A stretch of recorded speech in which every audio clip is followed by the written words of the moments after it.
Good morning, cousins, and welcome to another session of Honest Talk About Women, where you'll learn tips, tricks, and strategies on how to navigate the minefields of dating and relationships. Don't forget to hit the like button, comment in the comment section, and also press the subscribe button.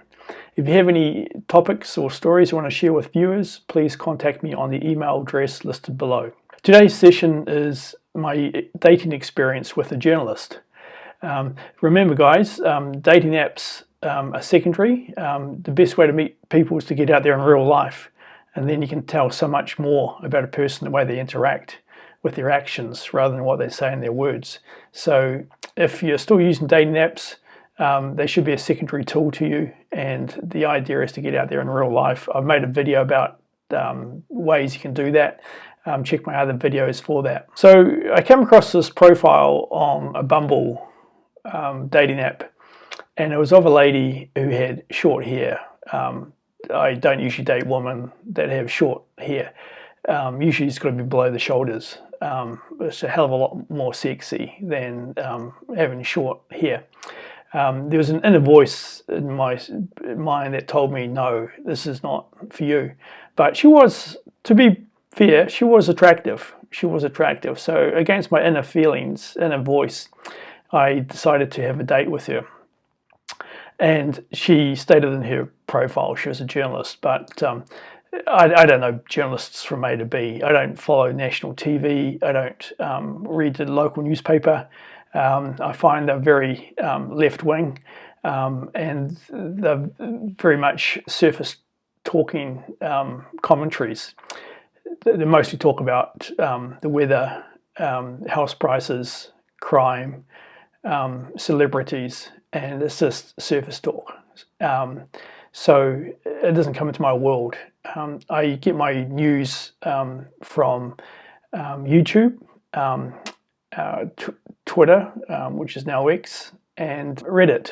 I'm not actively involved with Facebook or LinkedIn, and I'm still to be active with TikTok. So as I said guys, most people I've come across in life, and I don't want to generalize because I'm sure there's some beautiful women out there with short hair, but most women I've come across with short hair usually have a narrative, and they're pursuing something, and you don't dye those hardcore short-haired women that have dyed their hair red or dark blue. That's a big no-no. They're out there to make a statement, and usually their statement is against the patriarchy.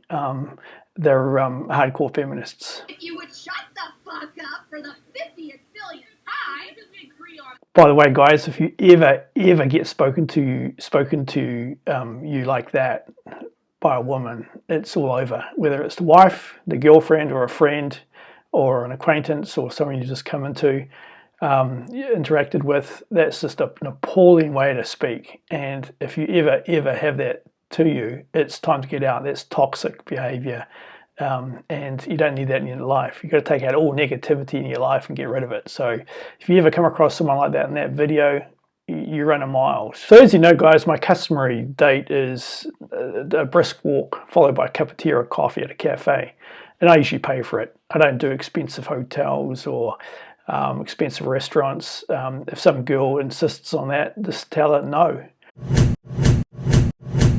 and tell her to keep moving on. You do not spend more than 20 bucks on the first date, and there'll be some woman that will tell you straight out that they are worth more than that. Well, they don't do cafes on a first date, and you say that's fine, keep moving on. It's absolute bullshit, and they are quite delusional often about their market value. So disregard those people, and align yourself with people that are quite happy to do that. Go for a walk in a cafe. I've never ever had anyone complain about it, and even when I've come to end the date at the end after a drink at a cafe, I've even had some women that have offered to split the bill or even pay for the bill, and those women are pure gold, very genuine, and need to go to the next step of the process, and that's the verification.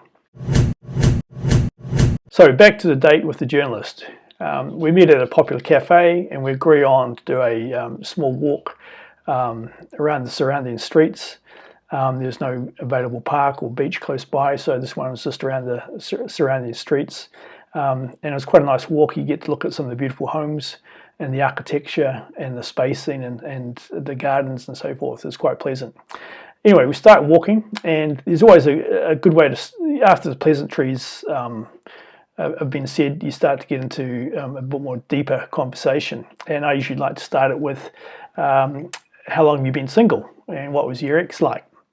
And that's usually a good starter, because it usually tells whether the person has moved on from their ex, or they're still on the rebound, or they still have feelings for that person, or they have venom against their ex. So I said that quite nicely, quite casually, and she started talking about how awful her ex was, and he was a complete bastard. And she was married for 20 years to this guy, so don't ask me why it took 20 years to work that out, but she absolutely was, just went on a diatribe of how awful this person was, and she said she hopes that all men aren't like this. So that's a big red flag. Anyone that is very bitter against their former ex, this turns me off straight away. So the idea of a first date, guys, is to seduce and speak fluent womanese. I knew this date was going south, so I decided to throw a little bit more acid on the fire. So I asked her, what does she do for a crust, which means, what do you do for income? What is your job? And she told me she's a political journalist, and she was a little bit surprised I didn't know her, because once again, I'm not plugged into mainstream TV. I don't read the national newspaper. I don't watch national TV. I get my news and resources elsewhere. So I can see she was a little bit surprised. She was well known in her circle. I didn't know her from a bar of soap. But anyway, she started to tell me about her job. And she said she was a political journalist.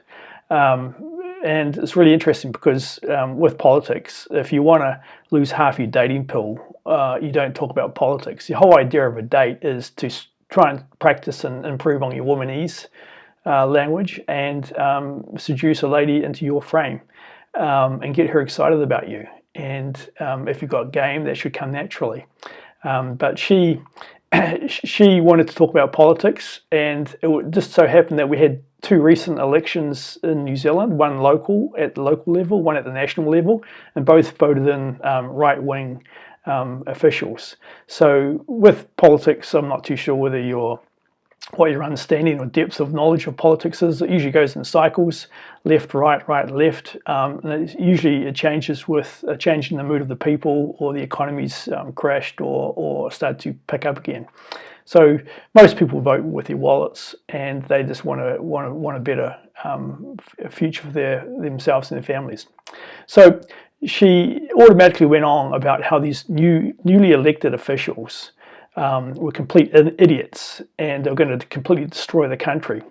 Now, in any functioning democracy, there's checks and balances. There's different houses of parliament, different chambers, and it means that people can't pursue or force through a radical agenda unless they have all the houses in order, which is very unlikely. There's usually a checks and balances system. So she kept on going on through her diatribe about how awful it was for New Zealand. These people that have been elected, they're going to pursue a right-wing policy. And to me, I started to tune out, because it was no big deal. It was just a change of the mood of the people. People wanted to have a new group of people with fresh ideas to come in. But you could see that she was extremely left-wing, and she was very anti-right-wing people. So I decided to throw a bit of acid on the fire and say, I guess not all people want big government. And you could see that short of frothing at the mouth, this got her quite agitated, and she started to talk about how the people that have been elected are a part of the patriarchy and part of white privilege. These comments, guys, are a huge red flag. You run a mile. You run a mile. Anyone that talks about that nonsense is just left field, and that's not the person you want to date. You want to have someone long term that's soft and gentle, non-argumentative, and not anti-men. Anyway, she talks about how these newly elected officials are part of the patriarchy and from white privilege. And then she could see that I was losing interest. I was not looking at her physically. I was just looking ahead, looking around. I was checking my phone, which is a big no-no on a date, guys. You don't check phones on a date. But she could see that I was checking out. And then she said, "I guess you're not from white privilege." And I just knew then that I'm completely wasting my time here. It's over. And I said back to her quite simply, "I guess I am from white privilege. Both my parents loved me unconditionally, with a smile." And I said, on that note, I just received a text from my daughter that needs to be picked up urgently. Do you mind if we call it quits? And she seemed a little bit surprised, but she said, "Oh, no, that's not a problem."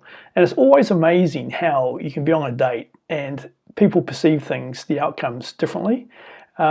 She may have had a perception that we're on the same wavelength or on the same parallel universe.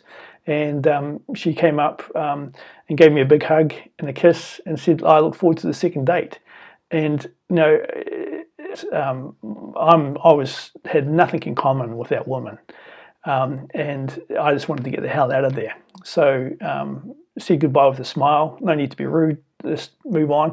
As soon as I got in my car, I deleted all my digital correspondence with her, deleted her profile, so forth. I didn't want anything to do with her. So of all the dates I've been on, that's probably my worst date, the journalist. I'm not saying all journalists are like that. I'm sure you got journalists from different political agendas that from right across the board. But this one was my worst date. I've hardly ever been on bad dates at all. Most of them have been quite good. But my advice to you guys is, if you ever come across a lady like that, and there is a segment of people out there like that, they're a big no-no. You're completely wasting your time. So what I learned from the date was always listen to your inner voice. You have that inner voice, and right at the very start, when I first saw her picture with the short hair, it automatically told myself, no, she's not a goer. But you know, I thought she was quite attractive, and I went against my inner voice, and I decided to have a date with her. And the rest is history. And you move on. You put it behind you, and it's a learning experience, and you move on to the next one. So hope you guys got something out of it today. And until next time, take care, and don't forget to press the like button, subscribe to the channel, and comment in the comment section. And if you have a story you want to tell with viewers, please email me on my contact email that is listed below. Cheers.